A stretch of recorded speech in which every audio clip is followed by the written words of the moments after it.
Hoy hablaremos de las obligaciones de hacer, no hacer y dar. Las obligaciones de hacer son obligaciones positivas que consisten en la realización de servicios, en la prestación de trabajo material, intelectual o en las que se pueden ver ambas de las mencionadas que se compromete el deudor en beneficio con el acreedor. Pueden ser servicios profesionales, técnicos, reparación de máquinas, servicios de obreros, entre otras. El objeto de la prestación puede consistir en hacer, realizar, producir o ejecutar una cosa o bien material, sea un bien mueble o bien inmueble, así como en efectuar, producir o en realizar un bien inmaterial, ya sea una actividad o profesión intelectual.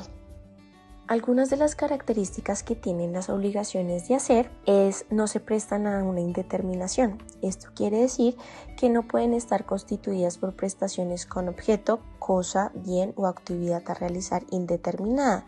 Estas obligaciones deben estar constituidas por prestaciones de hacer algo determinado o identificado, concreto, claro o que sea específico, que esté señalado como tal en un contrato o por las partes propias.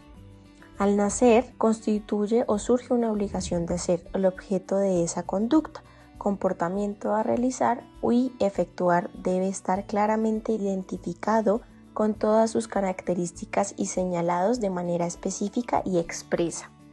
En las obligaciones de hacer, también es importante que se fije el plazo y el modo de cumplirse la prestación a realizarse, pues en contrario deberán ser cumplidas según la naturaleza de la obligación o circunstancias del caso. Un claro ejemplo es cuando Marta, que es la deudora, se compromete a hacer una tarea de lenguaje con la acreedora, que es Carla, sin que se fije el contenido, la forma y la fecha de cumplimiento de dicha obligación de hacer. Por ello, en principio, es importante que se establezca en función del interés, beneficio y provecho del acreedor. Otro ejemplo que podemos hacer es Alex, que es el deudor, se compromete a hacer un juego de muebles de sala con un sillón grande, un sillón mediano y 2 sillones pequeños de cuero color marrón a Alicia, que sería la acreedora, para el día 23 de noviembre de este año.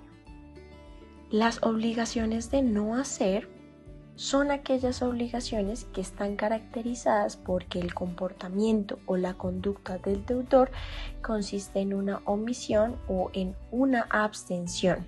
Se trata de una obligación negativa que consiste en no dar mientras el deudor está obligado a abstenerse de entregar una cosa. De no hacer la abstención se refiere a una actividad distinta de la de dar en la que el deudor se obliga a no ejecutar por tenerlo prohibido. Encontramos en el artículo 16.12 del Código Civil que cuando se ha contravenido una obligación de no hacer y la cosa no puede deshacerse, tendrá derecho el acreedor a la indemnización de perjuicios. Ahora, si el acreedor destruye o deshace la hora que claramente el deudor estaba en obligación de no ejecutar sin comunicarle al deudor o sin obligarle judicialmente, este será el que asuma los gastos y muy posiblemente se vea obligado a pagar una indemnización al ejecutar un hecho prohibido por la norma. Un claro ejemplo lo encontramos entre el abogado y su cliente y su secreto profesional.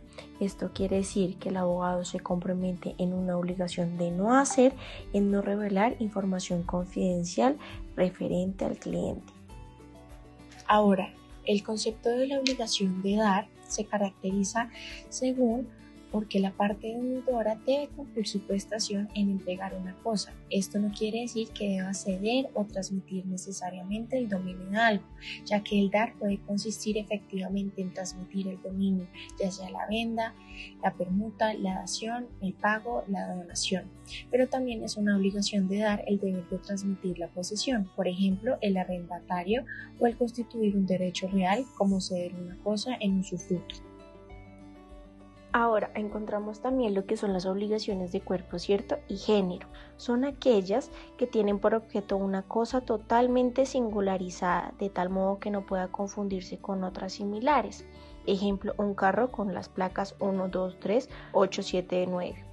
Las obligaciones de género son aquellas cuya prestación tiene como objeto una cosa incluida dentro de una amplia clasificación, es decir, cuando el objeto es indeterminado de una clase o género determinado.